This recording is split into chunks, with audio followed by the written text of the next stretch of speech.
So hello aspirants, welcome to Guruji classes. तो आज हमारी परसेंटेज की क्लास 5 होने वाली है। क्लास 4 तक हम कर चुके हैं। जिसने भी वो क्लासेस नहीं देखी तो प्लीज़ वो क्लास पहले जाकर देख लें, देन इस वाली क्लास पर आए। तो आज हम नेक्स्ट क्वेश्चन चालू करने वाले हैं। कल हमने पढ़ा था प्राइस एंड कंजम्पशन पढ़ा था, उसके बेसिस पर मैं आज आपको उसके क्वेश्चन कराने वाला हूँ। तो हमारा पहला क्वेश्चन है, देखो पहला क्वेश्चन देखेंगे। The price of an article is increased by 40% and it's consumption is decreased bye 20%। Find the change in its expenditure. तो मैंने आपको कल ही बताया था कि अगर मैं प्राइस इंटू कंजम्पशन करूं, अगर मैं प्राइस मल्टीप्लाई कंजम्पशन करूं तो क्या निकल के आ जाता है, हमारा एक्सपेंडिचर निकल के आ जाता है। तो इसने यही बोला, जो प्राइस है आर्टिकल का वो इंक्रीज हो गया 40%। तो मैं पहला क्वेश्चन करने जा रहा हूँ। तो इसने बोला जो प्राइस है वो 40% से इंक्रीज हो चुका है और जो कंजम्पशन है वो 20% से डिक्रीज हो चुका है। हमने बोला ठीक है, 40% को सबसे पहले किस में लिख लो, फ्रैक्शन में लिख लो। तो 40 अपॉन में परसेंट के लिए 100, 0 से 0, 2 2 ज़ा 4, 2 5 ज़ा 10। ये बढ़ा है, मतलब 5 से कितना हो चुका है, 2 प्लस कर दो तो 7 हो चुका है।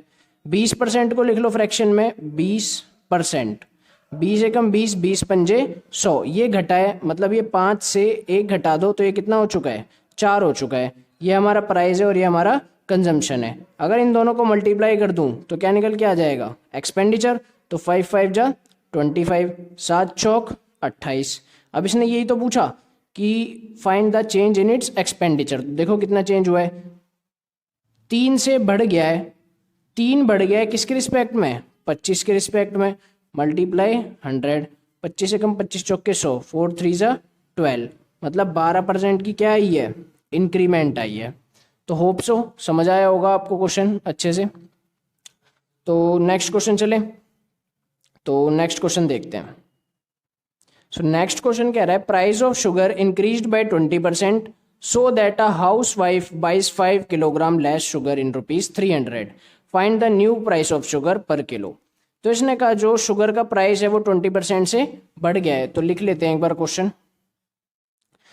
तो क्वेश्चन टू में कह रहा है जो शुगर का प्राइस है वो 20% से इंक्रीज हो चुका है। शुगर का प्राइस 20% से इंक्रीज हो चुका है, मतलब कि 20% को क्या लिखते हैं, 20% को लिखते हैं 1/5, मतलब वो 5 से कितना हो चुका है, 1 प्लस कर दो तो 6 हो चुका है। उसके बाद क्या लिखा है कि हाउसवाइफ क्या होती है, प्राइस के बढ़ने की वजह से 5 किलो शुगर कम खरीद पाती है। कितने रुपए में, 300 रुपये में। तो जो 300 रुपये है वो हमारा कांस्टेंट है, हमें सिर्फ ये बताना है कि न्यू प्राइस शुगर का क्या होगा। तो मेरे को ये बताओ कि अगर एक्सपेंडिचर कांस्टेंट होता है तो कंजम्पशन प्राइस का क्या हो जाता है, इन्वर्सली प्रोपोर्शनल। मतलब कि ये 6 यहाँ पर आ जाएगा और 5 यहाँ पर चला जाएगा। उसने बोला 5 किलोग्राम शुगर कम खरीद पाती है और इसमें कितना कम खरीद पा रही है, 6 से 5, 1 घट गया। मतलब जो इसमें एक की कमी आई है वो किसके बराबर है, 5 के बराबर। तो मतलब पहले कितना खरीद पाती होगी, तो 6 × 5, और अब कितना खरीद पाती है, 5 × 5। तो 5 × 5 25 किलो। अब कितना खरीद पाती है, 25 किलो। तो इसने पूछा न्यू प्राइस क्या होगा।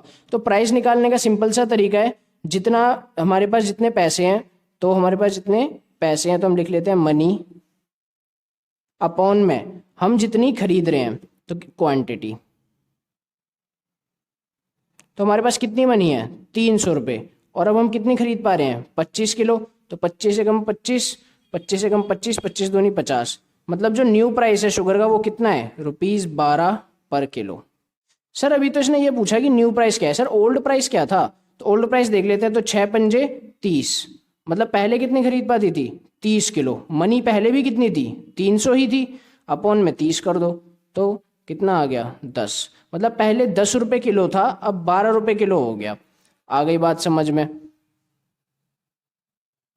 तो नेक्स्ट क्वेश्चन देखते हैं।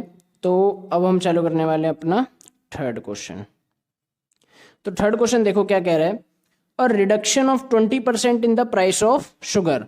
20% का क्या आ जाता है, रिडक्शन आ जाता है। तो enables a person to buy 6 kilogram more in ₹240।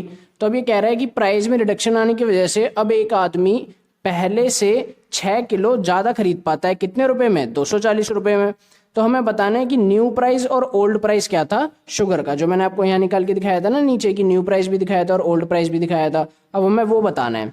तो इसने जो जो बोला वैसे वैसे कर लेते हैं। इसने बोला 20% से प्राइस घट गया है, तो 20% को क्या कहते हैं? 1/5। तो 5 में से 1 घटा दो तो कितना हो चुका है? 4। ये क्या है? प्राइस है। अब हमारा एक्सपेंडिचर कांस्टेंट है, तो कंजम्पशन क्या हो जाएगा? 4 से 5। इसने बोला अब 6 किलो ज़्यादा खरीद पाता है, तो 4 से 5 इसमें कितना है? 1 ज़्यादा। तो 1 किसके बराबर है? 6 किलो के। तो अगर हमें ओल्ड कंजम्पशन निकालना है तो 6 को 4 से मल्टीप्लाई कर दो, तो ओल्ड कंजम्पशन कितना आ गया? 24।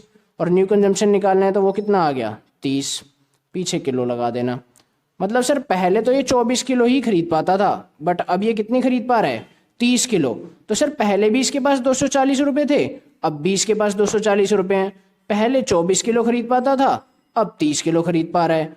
तो सर पहले तो 10 रुपये प्राइस था और अब कितना प्राइस है? 8 रुपये, इसीलिए तो ज़्यादा खरीद पा रहा है। तो ओल्ड प्राइस कितना है?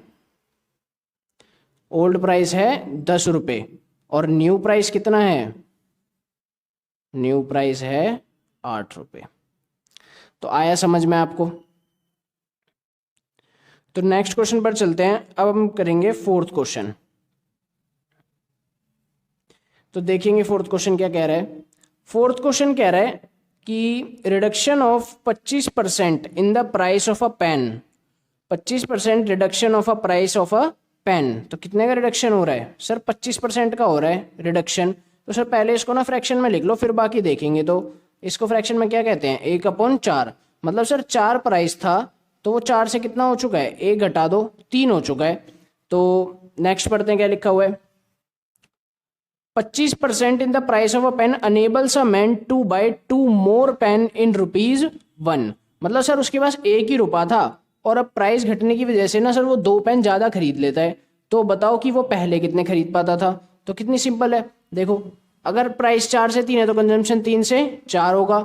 उसने बोला सर वो 2 पेन ज़्यादा खरीद पाता है, पर यहाँ पर तो 1 ही बढ़ रहा है, तो 1 किसके बराबर है? 2 के बराबर। मतलब सर पहले कितने खरीद पाता था? 2 तिया 6 पेन। अब कितने खरीद पाता है? 2 चौक 8 पेन। हाँ सर आप तो सही कह रहे हो, पहले 6 पेन खरीद पाता था, अब 2 ज़्यादा खरीद पाता है, तो कितने खरीद पाता है? 8 पेन खरीद पाता है। तो सर हमें तो क्या बताना है, इसने पूछा है कि how many pens he bought in ₹1 initially. तो पहले कितने खरीद पाता था वो? 6 पेन। ये हमारा आंसर आ गया। आगे बात समझ में। तो नेक्स्ट देखिए, तो अब हम कर रहे हैं अपना 5th क्वेश्चन। 5th क्वेश्चन देखेंगे क्या कह रहा है। 5th क्वेश्चन भी ज़्यादा अलग नहीं है, 5th क्वेश्चन भी एकदम सेम वैसा ही है। तो पढ़ेंगे, price of a sugar increases by 20%। सो 20% से ना प्राइस बढ़ जाता है। तो सबसे पहले इसको लिख लो फ्रैक्शन में, तो 1/5। सर मतलब प्राइस 5 था, 5 से कितना हो जाता है? 6 हो जाता है। तो उसके आगे पढ़ो, उसके आगे क्या लिखा हुआ है 20% के बढ़ने की वजह से अ house wife by 7 kilogram less sugar. मतलब कि सर प्राइस बढ़ गया तो अब वो 7 किलो कम चीनी खरीद पाती है।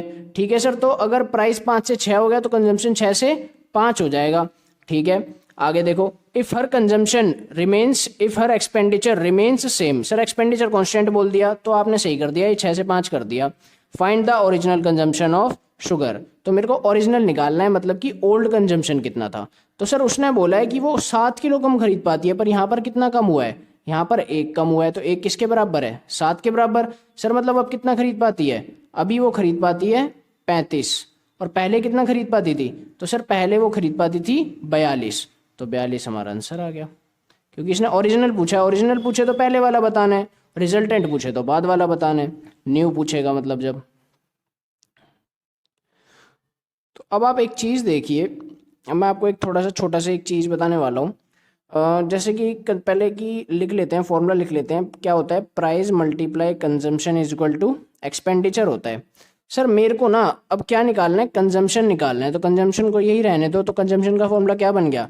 Expenditure upon price. इतनी बात आ गई समझ में। अगर मेरे को कभी भी कंजम्पशन निकालना हो तो मैं एक्सपेंडिचर के अपॉन में प्राइस रख दूंगा।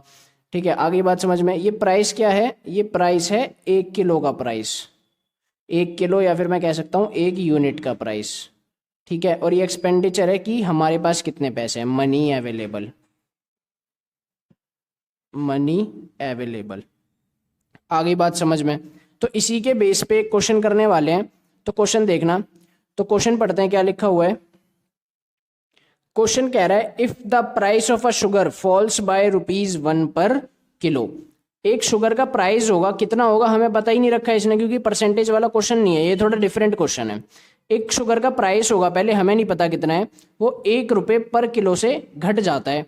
अब पर्सन बाइस 4 किलोग्राम मोर शुगर इन ₹24, और ₹1 पर किलो की घटने की वजह से एक बंदा है जिसके पास ₹24 हैं, वो 4 किलो ज़्यादा चीनी खरीद पाता है। Then find the new and old price of sugar. तो हमें बताना है कि नया प्राइस और ओल्ड प्राइस बताना है किसका, चीनी का। ठीक है, तो करते हैं, देखो कैसे करेंगे। अब इसमें कुछ भी नहीं दे रखा, परसेंटेज वगैरह दे रखा होता तो मैं कर लेता। तो मैं लेट कर लूंगा, क्या लेट कर लूंगा, लेट प्राइस ऑफ शुगर। तो शुगर का प्राइस लेट कर लेते हैं, समझो पी। क्या लेट कर लिया मैंने, शुगर का प्राइस पी लेट कर लिया। तो सर अगर मुझे कंजम्पशन निकालना है तो आपने मुझे अभी बताया था कि कितनी मनी अवेलेबल है, कितनी मनी अवेलेबल है, उसके अपॉन में अगर मैं 1 किलो का प्राइस रख दूं तो सर हमारा क्या निकल के आ जाता है, कंजम्पशन निकल के आ जाता है। मैंने बोला हाँ सही कह रहे हो। तो अब ये बताओ ₹1 किलो घटने के बाद ज़्यादा कंजम्पशन होगा या उससे पहले कंजम्पशन कम ज़्यादा कंजम्पशन होगा। तो नॉर्मल सी बात है, प्राइस कम हो गया तो ज़्यादा कंजम्पशन प्राइस कम होने के बाद होगा। तो देखो कंजम्पशन निकालते, कैसे निकालेंगे। तो सर ₹24 हैं,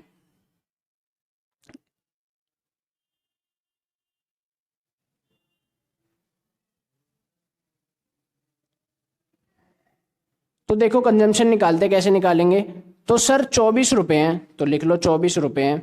सर प्राइस ना ₹1 किलो से घट जाता है, तो सर पहले प्राइस पी था, मतलब अब कितना हो जाता है सर, P-1 हो जाता है, P-1 हो जाता है। तो सर हम इतनी क्वांटिटी अब खरीद पाते हैं। अगर उसमें से ₹24 में पहले कितना प्राइस था, P घटा दें तो कितना आ जाएगा, 4 आ जाएगा। ठीक है, देखो मेरे को पता है समझ नहीं आया होगा, पर ठीक से समझना। पहले कितनी क्वांटिटी खरीद पाते थे, अब उससे 4 ज़्यादा खरीद पाते हैं। तो 4 ज़्यादा खरीद पाते हैं तो नॉर्मल सी बात है, कभी भी माइनस करना है तो बड़े को आगे रखना है। तो क्वांटिटी कैसे निकालेंगे, सर ₹24 हैं और प्राइस 1 किलो से घट गया है, तो इससे मेरी एक क्वांटिटी निकल के आएगी जो पहले वाली क्वांटिटी से कितनी ज़्यादा है, 4 ज़्यादा है। तो सर पहले वाली क्वांटिटी माइनस तो करो इसमें से, तो पहली वाली क्वांटिटी निकलेगी कैसे, सर ₹24 पहले थे और प्राइस था P, और सर ₹24 अब हैं और प्राइस है P-1। तो सर इन दोनों क्वांटिटी में कितना डिफरेंस है, 4। क्योंकि क्वेश्चन में देखो क्या लिखा हुआ है कि पर्सन बाइस 4 किलोग्राम मोर शुगर, मतलब पहले जितनी खरीद पाता था उससे 4 किलो अब ज़्यादा खरीद पाता है। तो मैंने इसको ऐसे लिख लिया। अब क्या ले लेंगे, इसकी एलसीएम ले लेंगे और इसको सॉल्व कर लेंगे। अब देखो अब नॉर्मल सॉल्व करना रह गया, तो मैं कर देता हूँ जल्दी जल्दी से। तो देखो P-1 और P क्या ले लिया मैंने, एलसीएम ले लिया। तो P से करेंगे तो आ जाएगा 24P माइनस, फिर इसको करेंगे तो 24P प्लस 24 इक्वल टू 4। 24 है यहाँ पे, 24 है, तो 24P से 24P कैंसिल, तो कितना आ गया 24 इक्वल टू 4P-1 और P। तो sir 24 equal to, sir multiply कर लो तो 4P² माइनस P, तो 24 equal to 4P² minus 4P। Sir ये तो क्वाड्रेटिक इक्वेशन बन गई। अब इसे सॉल्व कर लो, तो प्लस का 24 उधर जाके माइनस का 24, तो 4P² minus 4P minus 24 equal to 0। अब क्वाड्रेटिक इक्वेशन सॉल्व करना तो आता ही होगा आपको। तो शुरुआत वाले को लास्ट से मल्टीप्लाई करते हैं। तो पहले सर इसमें से 4 कॉमन ले लो, छोटी हो जाएगी। तो 4 कॉमन लेंगे तो कितना बचेगा, P² minus P minus 6 equal to 0। अब देखो ये मल्टीप्लाई का 4 उधर जाके डिवाइड में ये भी 0 बन जाएगा, तो क्या आ गया P² minus P minus 6 equal to 0। तो सर इसके कोफिशिएंट को 6 से मल्टीप्लाई करो तो 1 6 जा 6। अब ऐसे दो फैक्टर ढूंढो जिसको मल्टीप्लाई करने पर तो 6 आए और प्लस माइनस करने पर क्या आए, 1 आए। तो सर 3 2 जा 6, सही कह रहे हो। P² minus 3 minus 2P minus 6 equal to 0। तो P² माइनस 3P ब्रैकेट के बाहर माइनस अंदर चिन्ह पलट जाएगा, plus 2P minus 6 equal to 0। इसमें से क्या कॉमन आ रहा है, p कॉमन आ रहा है, p माइनस 3 प्लस इसमें से 2 कॉमन आ रहा है, 2p माइनस 3 इक्वल टू 0। तो सर दो चीज़ें आ गई, एक तो p प्लस 2 इक्वल टू 0 और सर एक p माइनस 3 इक्वल टू 0। तो सर p की वैल्यू कितनी आ गई, -2, और यहाँ p की वैल्यू कितनी आ गई, 3। तो सर नॉर्मल सी बात है, प्राइस माइनस में तो हो नहीं सकता, तो सर प्राइस किस में होगा, प्लस में होगा, तो हम किसको ले लेंगे, 3 वाले को ले लेंगे। अब इसने हमसे पूछा क्या था, एक बार क्वेश्चन में पढ़ो, इसने पूछा था find the new and old price. तो सर ओल्ड प्राइस तो p था और न्यू प्राइस क्या था, p माइनस 1, क्योंकि 1 से घट गया था, तो ओल्ड कितना हो गया, 3। एक सेकेंड, तो देखो ओल्ड प्राइस p था और न्यू प्राइस क्या था, p माइनस 1, क्योंकि 1 से घट गया था। तो सर ओल्ड तो 3 था, क्योंकि p की वैल्यू कितनी आ गई, 3, तो न्यू कितना हो जाएगा, 3 माइनस 1 2 हो जाएगा। तो ये है हमारा न्यू और ये है हमारा ओल्ड। आ गई होगी बात समझ में। तो नेक्स्ट टॉपिक हम कल से करेंगे। आज हमारे इतने ही क्वेश्चन थे, वो हमारे फिनिश हो गए हैं प्रेजेंट कंजम्पशन के। अब हम कल से एक नया टॉपिक स्टार्ट करेंगे, फिर उसके क्वेश्चन करेंगे। तो आप मेरे साथ जुड़े रहिए, चिंता मत करना, बस सारे क्वेश्चन कराऊंगा, सारे टॉपिक कराऊंगा, ठीक है। शुरू से लास्ट तक आपको बस मेरी एक प्लेलिस्ट बना के रख दूंगा मैं परसेंटेज की, आपको बस वो देखनी है, और क्लास की PDF आपको मेरे डिस्क्रिप्शन में मिल जाएगी। Okay, so thank you.